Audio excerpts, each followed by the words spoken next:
മരിയയുടെ പേരുണ്ടല്ലേ? Maria കുഴപ്പമൊന്നുമില്ല, നന്നായിട്ട് പഠിക്കുന്നുണ്ട്. അവൾക്ക് കുറച്ചുകൂടി ഇൻട്രസ്റ്റ് പാട്ട്, ഡാൻസ് അങ്ങനെയൊക്കെയാണ്. അത് നല്ലൊരു കാര്യം തന്നെയാണ് കേട്ടോ, നല്ലൊരു കഴിവാണ്. നന്നായിട്ട് പാടുന്നുണ്ട്, നന്നായിട്ട് ഡാൻസും കളിക്കുന്നുണ്ട്. ഞാൻ ശരിക്കും പറഞ്ഞാൽ അവൾ ഡാൻസും പാട്ടൊക്കെ പഠിക്കാൻ വിടണം എന്നാണ് എൻ്റെ ഒരു അഭിപ്രായം. കഴിഞ്ഞ ദിവസം ടീച്ചറെ ഡിസ്ചാർജ് ആയത് 2 മാസത്തോളം ഹോസ്പിറ്റലായിരുന്നില്ലേ? നമ്മൾ കുറച്ചായില്ലേ കണ്ടിട്ട്, ഞാൻ ജസ്റ്റ് ഒന്നിനെ കാണാമെന്ന്. പിന്നെ ഉണ്ടല്ലോ, ലൈബ്രറിയിൽ ഞാൻ കുറച്ച് ബുക്ക്സ് എടുത്തിട്ടുണ്ട് നിനക്ക് വേണ്ടിയിട്ട്. നിനക്ക് ഇഷ്ടപ്പെട്ടത് കുറച്ച് ത്രില്ലർ ആയിട്ടുള്ള നോവൽസ് ഒക്കെ അല്ലേ, ഞാൻ അതെല്ലാം എടുത്തിട്ടുണ്ട് കേട്ടോ. ഇനി വീട്ടിലിരുന്ന് ബോറടിക്കുന്നൊന്നും പറയണ്ട.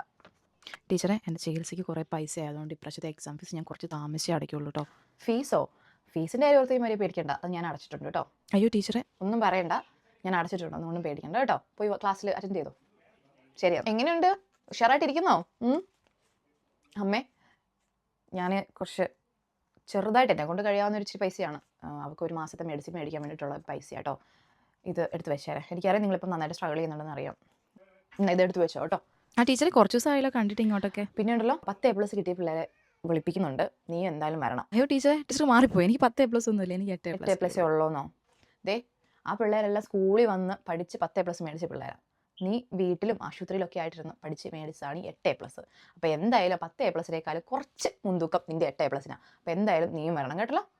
മടിച്ചിരിക്കരുത്. അമ്മേ പറഞ്ഞുതരാം, അവളെ ഒരു സ്റ്റുഡൻറ്റ് പഠിക്കേണ്ട കാര്യങ്ങളൊക്കെ അവൾ പഠിക്കുന്നുണ്ട്, എക്സാം ഒക്കെ പാസ്സാവുന്നുണ്ട്. പിന്നെ എല്ലാവരെയും പോലെ അല്ലല്ലോ. പേപ്പർ തായോ? കഴിഞ്ഞു. ടീച്ചർ ഒറ്റ മിനിറ്റ്. ഓക്കെ, എന്നാൽ വേഗം എഴുത്. ഞാൻ പുറകിൽ പോയിട്ട് ആ പേപ്പർ മേടിച്ച് വരുന്നോടം വരെ ഇരുന്ന് എഴുതിക്കോ കേട്ടോ.